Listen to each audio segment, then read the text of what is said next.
ሌላኛው ጥያቄ አንዲት ሴት ሐራም ላለመስራት በማለት የተለያዩ ነገሮች ተጠቅማ ራሷን ብታረካ ሐራም ይሆንባታልን የሚል ጥያቄ ነው።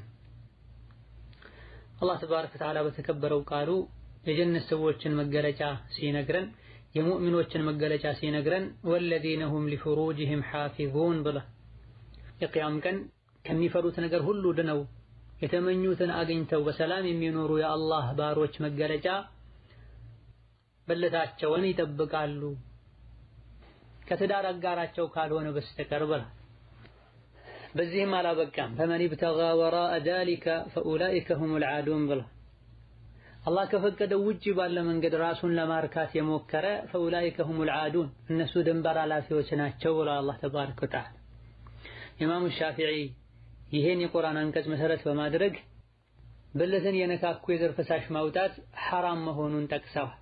ምክንያቱም አላህ ተባረከ ወተዓላ ፈኡላኢከ ሁሙል ዓዱን ብላ ቁርአኑ ላይ ከተጠቀሱት ውጪ ከምስትና ከሴት ባሪያ በነበረበት ወቅት ለሴት ልጅ ደግሞ ከባሏ ውጪ ከነዚህ ውጪ ባለ መንገድ ራሱን ለማርካት የፈለገ ድንበር አላፊ ነው ብላ አላህ ተባረከ ወተዓላ። አላህ ደግሞ ድንበር አላፊዎችን አይወድም። ሆኖም ወንድም ይሁን ሴት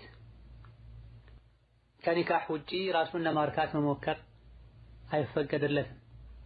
ያደረገ እንደሆነም ዲኑንም ዱንያውንም ይጎዳል። ማንኛውም ነገር ሸሪዓ ሲከለከል በአዱንያም በአኺራ የሚጎዳ ስለሆነ ወንድም ይሁን ሴት ራሱን በግሉ ለማርካት መሞከሩ ወንጀል ከመሆኑ አንፃር አኺራ የሚያስቀጣው ቅጣት ከመኖሩ ጋር አዱንያ ላይም የተቃራኒ ጾታ ግንኙነት ላይ የሚፈጥረው ከፍተኛ ችግር እንዳለ በዚህ ዙሪያ ጥናት ያደረጉ ዑለሞች ገልጸዋል። ሆኖም ማንኛውም ስሜትን የሚቀሰቅስና በሐራም ስሜትን ለማርካት ለመሞከር ሰበብ የሚሆንን ነገር ሁሉ ማድረግ ይከለከላል። ነብዩ ሰለላሁ ዐለይሂ ወሰለም አይን ዝሙት ይሰራል፣ የአይን ዝሙቱ ማየት ነው። ምላስ ዝሙት ይሰራል፣ የምላስ ዝሙቱ መናገር ነው።